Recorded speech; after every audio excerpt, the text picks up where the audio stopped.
tayo guys ng gulay na santol guys. Binalatan ko na yung santol. Ganyan lang guys pagkayod oh. Dapat kasi ano to, sa kudkudan to. Kaya lang wala akong kudkudan. Ayan, yeah, dito na lang, kayod to. Kayod na lang. Namiss ko na kaya tong ano, ginataang santol.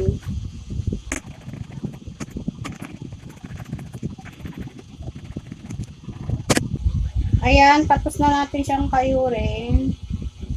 Ang gawin natin, pigaan natin siya guys. Lagyan siya natin ng konting asin. Para hindi siya mangitim. Ayan guys, oh, ang dami. 5 piraso lang na santol. Pigaan natin. Para mawala yung takla ng santol. Ito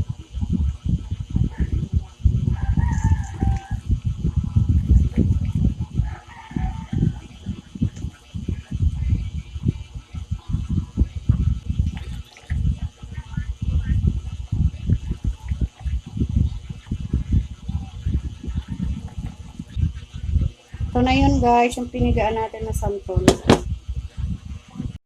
Hi guys! Welcome back again sa akin channel. Ngayon guys, ituturo ko sa inyo kung paano lutuin ang ginataang santol. Kanina guys, naggadgad na ako ng santol. Pero yung tamang proseso sana sa paggawa ng santol guys, kailangan hatiin mo ito sa gitna. Tapos, tanggalin nyo yung buto. Saka nyo siya kudkurin sa kudkuran.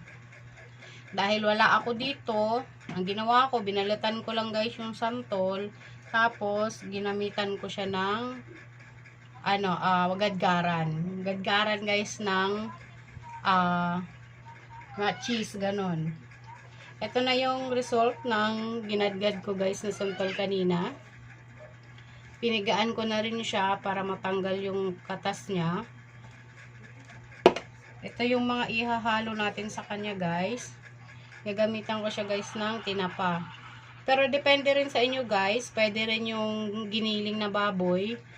Pero nakasanayan ko kasi na tinapa yung gagamitin sa ginataang santol. Gagamit din tayo ng sibuyas. Tsaka yung siling labuyo. At saka syempre hindi mawawala yung kakanggata. Tsaka yung pangalawang gata. Kasi guys, pakigata to guys. So ngayon, ang gagawin natin, hiwain na natin yung sibuyas tsaka sili. Hiwain na natin guys yung sibuyas.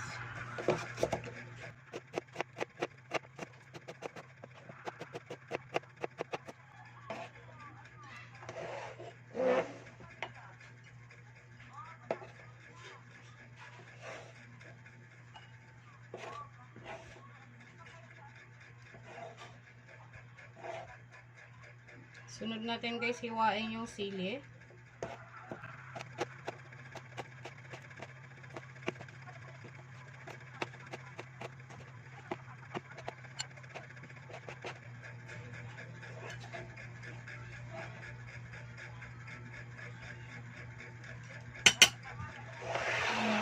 Ayan guys, nahiwa na natin yung sibuyas tsaka sili.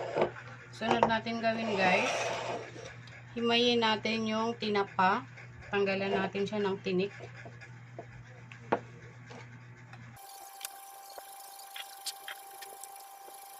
Ito na guys yung hinimay natin na tinapa guys. Ang sunod natin gawin, isalang na natin guys yung pangalawang gata. Ayan guys, nagsalang na tayo ng pangalawang gata. Hintayin lang natin siyang kumulo guys.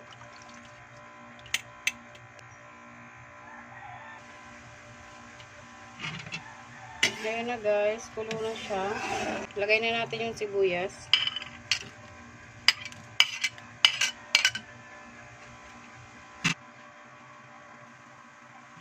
Ilagay na natin guys yung ginadgad natin na santol.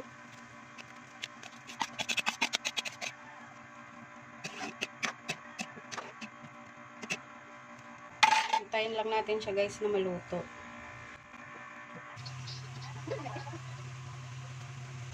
Ayan guys, naubos na yung unang gata. Ilagay na natin guys yung kakang gata. Ilagay na rin natin guys yung sili.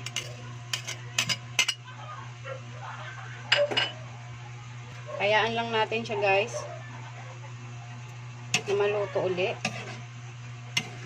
Ayan. Pakigata talaga guys ang ginataang santol guys. Ayan. Takpan natin siya guys.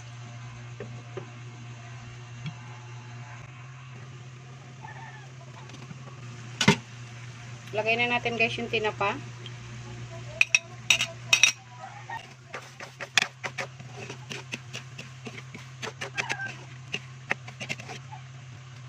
Takpan natin siya guys ulit.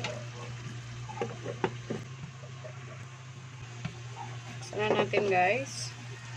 Ayan guys, nagmamantika na siya guys. Oh. Mas masarap talaga guys yung nagmamantika siya.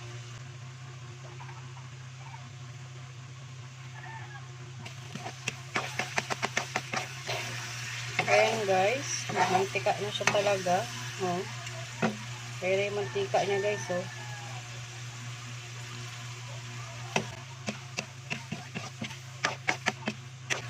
Ang dami niya ng mantika guys. Ayan guys, oh. Oh, ang dami niya ng mantika. Yum yum yan guys, mamaya. Medyo patuyuin pa natin ng konti. Try nyo din guys gawin yung ginataang santol. Pero mas maganda guys kung pipiliin nyo yung malalaking santol. Kasi hindi siya masyadong mapakla at maasim.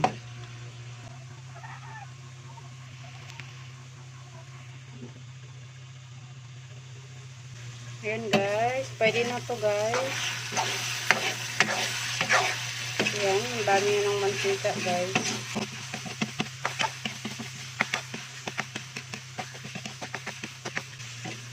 Ayan guys.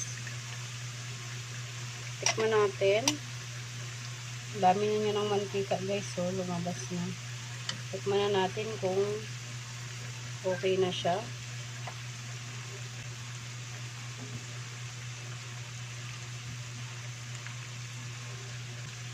Okay na siya guys. Sakto yung lasa niya. Tsaka yung asim niya. Nag-aagaw yung asim tsaka yung tamis niya guys. Ayan siya guys. Oh. Okay na yun guys. Luto na. Patayin na natin yung apoy. Patayin na natin ang apoy guys. Okay na to.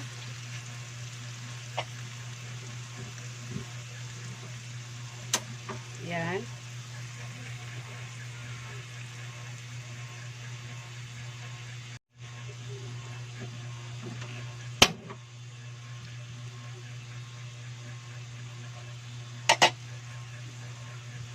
Ayan guys, ginataang santol.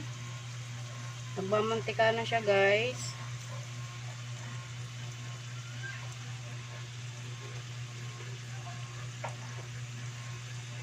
Ayan.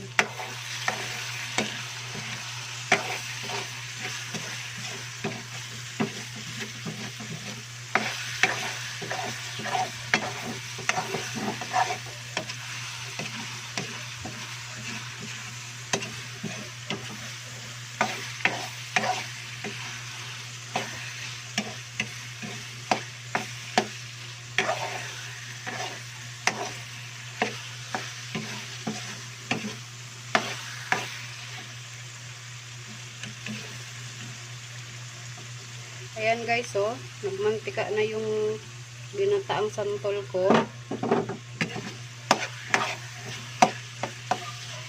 Patay na natin yung apoy. Guys, eto na yung niluto kong ginataang santol guys. Ayan guys, oh, nagmantika talaga siya guys. Try nyo guys magluto ng ng ginataang santol. Promise, masarap siya guys. Yun lang guys. Kung nagustuhan nyo ang aking video, please like and subscribe. At huwag niyong kalimutang pindutin ang notification bell para lagi kayong updated sa aking mga susunod pang video. Yun lang guys. Tara, kain na tayo. Bye bye. See you again next time guys.